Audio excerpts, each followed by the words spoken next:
Hey guys, and welcome to a brand new video here on FPL Now. Today we're going to be going over my team selection for game week 23 and also any transfers that I'm thinking of making as well. So if you're excited for the video, make sure to drop a like down below, leave a comment what players are you thinking of bringing in for the next game week, subscribe if you're brand new, and let's get into the video. So, starting things off, just wrapping up game week 22. Yeah, it was really poor game week for me. Luckily, Solanke did score last night and got a 2 bonus. And as well as that, Areola didn't keep a clean sheet. I think he walked away with like 2 or 3 points. And then Bowen got 1 point. So, really, last night couldn't have gone better. It's just the rest of the game week that really hurt. So, yeah, I did say in yesterday's video that I'd be fine being like 30k rank after this game week just because of how bad it is. But I ended up on 24k. So, yeah, it was not the greatest red arrow. Went from like 11k to 24, but on the grand scheme of things, like I got absolutely no points from my defense. Midfielders didn't do great. Like it's not as bad as it could have been, but I mean, with a game week rank of basically 6 mil, you know you've not had a great week. So yeah, finished on 46 points. Martinez got 2 points. Gabriel got 2. Porro got 1. Estepinian got 0, conceded like 2 or 3 and then came off at half time. Anderson picked up 1 point, conceding in the first minute. That was great. Douglas Luiz picking up 1 point. Foden, obviously my captaincy, getting 12 points, did pick up that assist. Palmer getting 2 points. Saka getting 10 points. And then Watkins was 7, and then Solanke with 8. It's weird, like every week either my forwards do well or my defense do well. They both can't do well at the same time. It's really weird. But yeah, the bench as well, like 1 point from Turner, 1 point from Archer, Salah and Kabore both getting 0 points. So yeah, like I say, it was a bad red arrow. Can't really control what happens in the game week. You can just kind of make your picks and then that's it. Could have really done with that Gabriel goal and Saka assist counting last week. I mean, it has been credited as a Gabriel goal and a Saka assist after the game had obviously finished. So yeah, that was like 9 points that I lost because obviously I had captaincy on Saka and obviously I had Gabriel as well. So yeah, probably even more than that as well because probably would have been a couple more bonus points. But yeah, could have done with those points last week. But I don't know. I felt like I've had all of those. Like I owned March when that happened as well. The only one I think I didn't own was when like Edison got that assist, which didn't count. But either way, that's in the past. Finished on 46 points. We move into game week 23. Hopefully going to do a lot better. So in goal we do have Martinez, who's got Sheffield United away. So a really nice fixture there for Martinez. Villa haven't been too good lately though. I mean, if you look at their recent form, like it's not been great. Like draw, loss, win, draw, loss. So you know, if the pattern is kind of replaying itself, it should be a win now. And again, Sheffield United away, they drew 1-1 with Sheffield United at home, which wasn't ideal. But yeah, you'd like to think that hopefully they can pick up a win there and hopefully a clean sheet as well. But yeah, it's not great owning 3 Villa assets, but for Sheffield United away, I'm okay with it. So yeah, he's my goalkeeper. My other option is obviously Turner, who's got Bournemouth away. But I don't think Turner's actually going to be the #1 goalkeeper now. We've just signed, I can't remember his name off the top of my head, but we have just signed a new goalkeeper on deadline day yesterday. Whether he starts this weekend or not, I'm not 100% sure, but yeah, I will be looking to get rid of Turner on my wildcard draft whenever that may be, because as of right now, Turner is just going to be bench fodder and he's not going to be playing. So I would much rather have someone like Areola or Dubravka on the bench instead. Again, I still think the best goalkeeper combination going forward is Dubravka and Areola. They just kind of intertwine really well with their fixtures. They're both first playing goalkeepers and they're playing for pretty good teams as well. But either way, this week we've got Martinez, who's got Sheffield United away. At the back, we've got Gabriel, who's got Liverpool at home.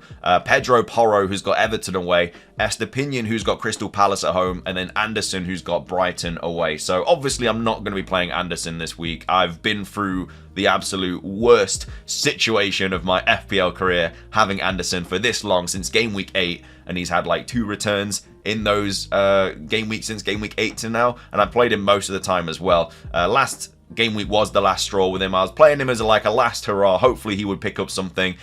He picked up 1 point. So yeah, very happy to see the back end of Anderson, and I'll make a little bit of money off it as well. So that's always a bonus. Estepinian with Crystal Palace at home, like Estepinian's a little bit of a weird one. He has had 2 early substitutions. Now, I feel like the one against Luton was just because they were losing by quite a bit and they just wanted to try anything. But the game before that, when he did pick up the 8 points, he also got like a 70-something minute substitution. So as long as he can make it like to 60 every game, then it wouldn't be too bad. But yeah, half-time substitution, I'm not a massive fan of that. They've got Crystal Palace at home next. Palace are not looking good at all at the moment, so hopefully Estepinian can get something from that. But yeah, these early subs are a little bit worrying, so I'm hoping that last time it was just simply because they were getting battered by Luton and they wanted to change it up, but we'll see what happens there. And then Pedro Porro with Everton away. Yeah, I don't know. I mean, I might be closer and closer to getting rid of Porro, to be fair. Like, they do blank in 26, and as well as that, he's offset pieces now because Maddison's back. I think his whole kind of attacking threat has gone down now because of Maddison being back. He's 5.9 mil, so I'll make a little bit of money on him as well because I bought him for a decent amount. So I think I bought him for like 5.2, so I'll make a little bit of money on him. And if I do want to go to like any other defender, then yeah, Porro. Like, if I do want to go down to like Kyle Walker or someone like that for the double, then I think Porro would probably be the player that I get rid of. Could also be Gabriel as well. I think I can just get to Walker maybe.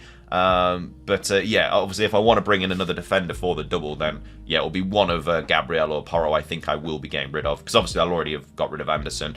There's also options as well, like Doherty as well for Luton, who's obviously not got the greatest fixtures, but they probably will double in 25. Now, I'm recording this before we've had any kind of double game week 25 announcement, so obviously if it's announced, you know, after this video goes live, or even before this video goes live, at the time I'm recording this, it hasn't been announced. So if it doesn't get announced today, it's less likely, I think, that Liverpool are actually going to double in 25. And if that's the case, it's going to change everything, because I probably won't keep Salah, and I'll probably bring in like De Bruyne and stuff like that if that is the case. So this week, like, my transfers could completely change. We'll obviously go over that soon, but yeah, that's just something to think about. If Liverpool don't double and Luton don't double, then yeah, it could change everything. But either way, that's the back line. I've also got Gabriel, who's got Liverpool at home. I'm not going to bench him this time. He did score against them last time, I believe.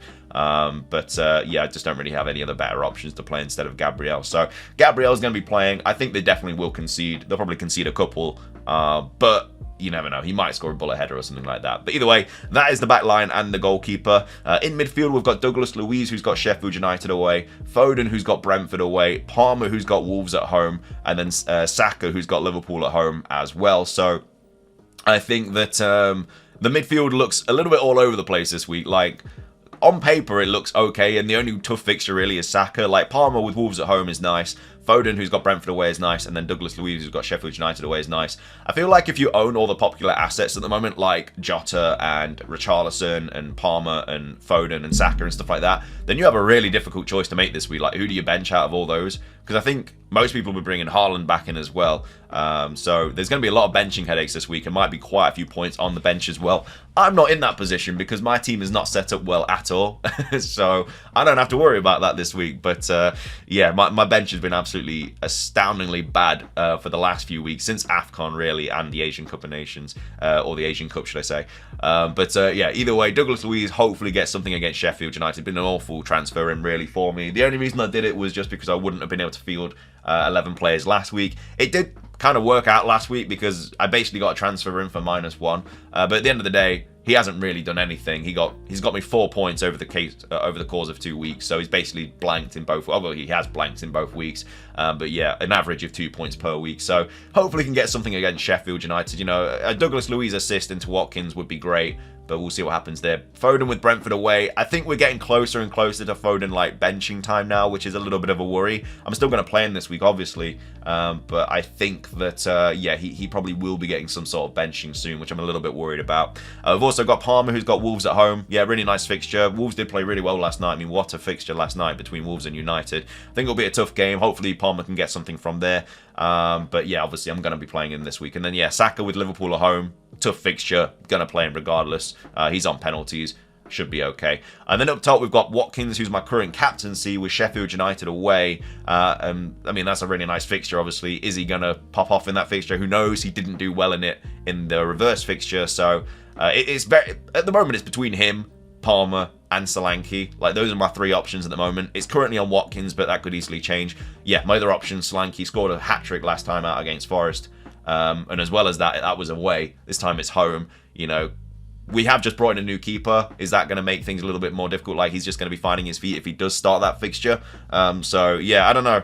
It's a really tough captaincy choice this week. I mean, obviously, I'm thinking of bringing in Haaland, but do I captaincy Haaland? It's one of those. And then, yeah, the bench, Turner, Bournemouth away, Archer, Villa at home, and then, yeah, Salah and Kabore not being able to play. So that's how the team is shaping up for Game Week 23. Let's move on to the transfers, though, because, like I say, there's a lot of things that could happen. In fact, let me just quickly put the fixtures on just so we can kind of see what's coming up. So yeah, I mean, like, obviously holding 3 Villa is okay, especially with these fixtures coming up, but you know, these points need to start happening as well soon. So this week, I think, you know, if we do get the confirmation that Liverpool are going to double, I'm going to be getting rid of Anderson, which I'm going to throw a little party for as well, because I absolutely hate this guy. He's been an absolute thorn in my side for the longest of time. But I'll be getting rid of Anderson and bringing in Dan Burn. Got some really nice fixtures coming up. Should be starting every game as well, like pretty much has. Obviously, the Forest game wasn't ideal. Did come off on the 54th minute, but you know, has played pretty much every game since then. So hopefully he should be starting every fixture. 4.4 mil. There are other Newcastle defenders that I could bring in as well, but I just think that Dan Burn, you know, he's got such an aerial threat as well. I think I like him more than like any others. Obviously, Trippier is the best one to bring in, but at the same time, like, I can't afford him. So yeah, Burn's going to be coming in this week, and then my other free transfer obviously would be Archer to Haaland, and I can finally get rid of Archer as well, who's also been a really annoying player to have in my team. Now, some people might be like raising their eyebrows at doing this because obviously I'm not bringing in like 2 doublers, and kind of every transfer now needs to be like focusing on doublers, but it's game week 23. I'll have another transfer for game week 24, and then I'll have another game week 25 transfer. If I do want to bring in Kyle Walker, I don't actually think I have enough now with Gabriel, because I think he did get a price rise. Oh yeah, no, never mind, I'm nowhere near enough. He's 5.5, so I'm nowhere near bringing him in. So if I did want to bring him in, I'd have to get rid of Porro, which I'm not completely against, especially because they blank. But it's just whether he plays both. Like, oh, there's a lot of off-field stuff going on with Walker. This is the first fixture he's missed because of all that stuff. So yeah, if he's back by the double, then yeah, I'll be bringing him in for Porro most likely. I mean, it'll be Porro who's got Wolves at home, which isn't necessarily a fixture I want to lose, but then it's a double for Walker. So I think that would be worth it. And then obviously they're just going to blank in game week 26 anyway. So if I do that, it's not too bad. Obviously, this is all dependent on whether Liverpool double in 25. So if they don't, then I don't think I will be getting rid of Anderson this week. I'll definitely still be bringing in Haaland, but yeah, if Salah's not going to double, then I'll probably get rid of him and just bring in De Bruyne. I mean, I can bring in anyone, really. It makes sense to bring in De Bruyne and triple up on City, especially with the fixtures they've got coming up. But at the same time, there's the whole rotation risk and everything like that. Yeah, if all 3 of these start, you're looking really good. But the odds of all 3 of them starting every fixture isn't great. I need a bit of a stronger bench to be able to deal with it, and I just don't have that. So I think it's one of those, really. I would much rather Liverpool do double, because then I can obviously... I mean, Salah's a weird one. Like, if Salah's fine, then obviously it's perfect. If he's not, then the question kind of comes up, do you get rid of Salah? Do you bring in Jota, and then do you bring in Trent as well? I think that is a decent option. I mean, Bradley could even be... I don't even know if he's in the game. He been in the game? Yeah, he is in the game. He's 4 mil. Like, if Bradley's going to keep starting like every... I mean, he didn't start any fixture, but... Well, did he start? Yeah, I think... Yeah, he definitely started that one, because obviously Trent got benched and he came on. So he's been playing really, really well. If Klopp kind of decides to change it and like Bradley plays as the new right back and then Trent plays in midfield, Bradley is going to be an absolute steal at 4 mil. And he is going to be a player that I might even bring in and get rid of Kabore for like that double. I think that would be fine to do, because, you know, they're both 4 mil. I wouldn't be losing any money. It just depends if he keeps starting. Like, if Bradley starts like the next... I don't care if he's coming off on like the 60th minute. If he starts the next 2, like, I'm bringing him in. I don't even care. Because Kabore, I don't want in my team regardless. Even if they're probably going to double in 25, like, I don't want him. I'd much rather have Bradley. And then that gives me like 2 Liverpool players, probably 3 City players, because I'll obviously have Walker by then as well. So I'll be looking kind of nice in that situation. Obviously, game week 26, load of blanks coming up, and I will be having, you know, 1, 2, 3, 4 players that are going to blank. Actually, no, I won't if I get rid of Porro. I'll actually only have 3 players that are blanking, so it wouldn't actually be that bad. But of course, we'll obviously have to see what happens there. That's all dependent on if, you know, Salah's back, and also if Liverpool are going to double and everything like that. So yeah, there's a lot of stuff that kind of needs... we need information on before I kind of make any massive changes. But I do have 2 free transfers, and I think I will be using both of them this week regardless, because there are certain players that just want to get out of my squad anyway.